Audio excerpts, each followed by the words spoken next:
पाकिस्तान की सूरत हाल क्या है? पाकिस्तान की सूरत हाल ये है कि हुकूमत को बहुत जल्दी एक आइनी पैकेज लाने की, पीटीआई वाले बहुत परेशान है और वो जोर लगा रहे हैं कि किसी तरीके से पैकेज ना है। वो उनका ये राइट है इस पे प्रोटेस्ट करने का, क्योंकि उनके ही बंदे तोड़ के ये आइनी पैकेज पास हो सकता है। वैसे दुनिया की कोई साइंस नहीं है कि 211 वोटों वाली हुकूमत जो है 224 पूरा करके वो आइनी पैकेज पास कर ले। उसको बंदे तोड़ने हैं और वो बंदे सिर्फ पीटीआई के हैं जो तोड़ने हैं, इसके अलावा और कोई बंदे भी दस्तयाब नहीं है। तो वो अगर प्रोटेस्ट करें तो उनका राइट है प्रोटेस्ट करने का।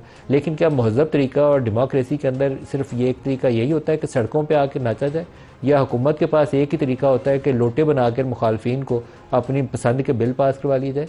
इसका मुतबादिल हल ये होता है कि आप इंगेज करते हैं और इंगेज करके एक कंसेंसस इवॉल्व करते हैं और जो एक्सेप्टेबल हो मुख्तलिफ जमातों को, उस चीज़ को, उस पैकेज को लेकर आगे चलते हैं। पाकिस्तान में शायद वो जमहूरी कदरें ना सियासी जमातों के अंदर मौजूद हैं और ना ही हमारी पार्लिमान उसके ऊपर कायम रहने के लिए तैयार है।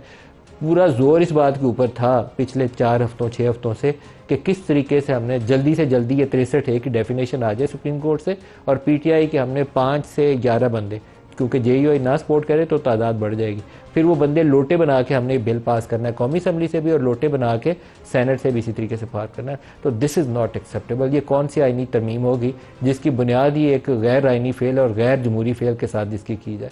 अली अमीन गंडापुर प्रोटेस्ट करके इस्लामाबाद आए और अली अमीन गंडापुर उसके बाद गायब हो गए। इस वक्त तो सबसे ज़्यादा अगर किसी की सियासी तौर पर कहें कि पोजीशन कंप्रोमाइज़ हुई है तो अली अमीन गंडापुर की है।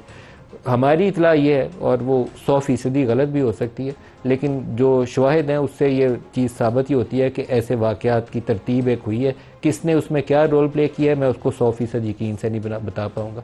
अली अमीन गंडापुर पहुँचे हैं चाइना चौक में, ब्लू एरिया के अंदर। चाइना चौक में उनकी आमद कैसे हुई, ये बड़ा एक आम सवाल है, क्योंकि रास्ते में खद के खुद हों, आंसू गैस सेल चल रहे हों, सारे रास्ते ब्लॉक हो, मोटरसाइकिल भी गुजर ना सकता हो, तो अली अमीन की गाड़ियों का काफ़िला कैसे गुजरा? हमारी जो मुख्तलिफ रिपोर्टर्स की और हमारी अंडरस्टैंडिंग ये है कि ये पार्ट ऑफ द अरेंजमेंट था अली अमीन गंडापुर की आमद ब्लू एरिया में। और क्योंकि पहले 2 मौके के ऊपर कभी बुरहान से वापस हुए, कभी कहीं और से वापस हुए, उसके बाद उनकी केपी हाउस रवानगी और केपी हाउस में डिसअपेरेंस उनकी पहले भी हुई थी 8 घंटे की, और वो भी मिस्टीरियस थी, और हमारा ख्याल है कि उसमें वो इस्टेब्लिशमेंट से इंगेज कर रहे थे। और ये वाली जो डिसअपेरेंस थी ये भी दोबारा मिस्टीरियस है, और दोबारा इसके ऊपर हमारी अंडरस्टैंडिंग ये है कि इस्टेब्लिशमेंट पे कहीं ना कहीं इनकी इंटरेक्शन चल रही थी।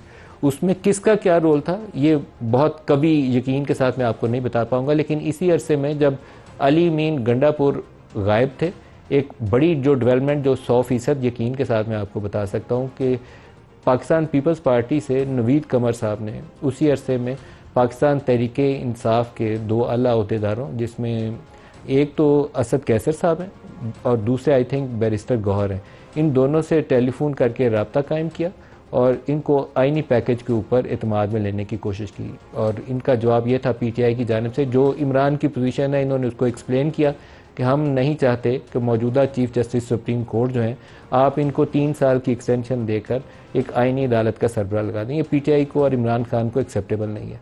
दूसरा, जो आर्टिकल 8 और आर्टिकल 9 और ये फंडामेंटल राइट्स में तब्दीलियाँ करके 9 मई को मिलिट्री कोर्ट्स के अंदर ले जाने की तैयारी थी, उसके ऊपर उन्होंने अपने तहफ़्फ़ुज़ात का इजहार किया। जो हमारी इतला है अभी तक इसके ऊपर, जब तक क्योंकि मसवदा देख ना लें कि नया मसवदा है क्या, कुछ कहना मुश्किल है क्योंकि मसवदा भी रोज़ नया बदल रहा है। हमारी इतला ये है कि पीपल्स पार्टी की जानिब से यकीन दिलाया गया पीटीआई को, असद कैसर को और शायद दूसरे शख्स जो बैरिस्टर गौहर हैं उनको, कि 8 जो आर्टिकल 8 है फंडामेंटल राइट्स का मामला या मिलिट्री कोर्ट्स का मामला, हम उसको नहीं छेड़ेंगे। आइनी पैकेज के अंदर वो आइनी अदालत जो फेडरल कॉन्स्टिट्यूशनल कोर्ट है उसको बरकरार रखना चाहते हैं, लेकिन शायद इसकी सूरत ये होगी कि ये एससीओ समिट गुजर जाए तो इसके ऊपर पेशरफ्त होगी। यहाँ तक मैं आपको बता सकता हूँ कि ये आपस में पैगाम रिसानी हुई है, लेकिन इसमें अली अमीन किससे इंगेज कर रहे थे, इस्टेब्लिशमेंट की कौन सी शख्सियत थी जो इनसे इंगेज कर रही थी, ये शायद अभी इन्फॉर्मेशन के लिए हमें 100% यकीन के साथ आपको बताने के लिए कुछ अर्सा इंतज़ार करना पड़ेगा। लेकिन ये एक बड़ी पेशरफ्त थी, जब सारे अली अमीन को ढूंढ रहे थे तो उसी वक्त ये नवीद कमर का पैगाम जो था ये पीटीआई की क़यादत को गया, जो एक ब्रॉडर अंडरस्टैंडिंग का पेशगमा भी हो सकता है।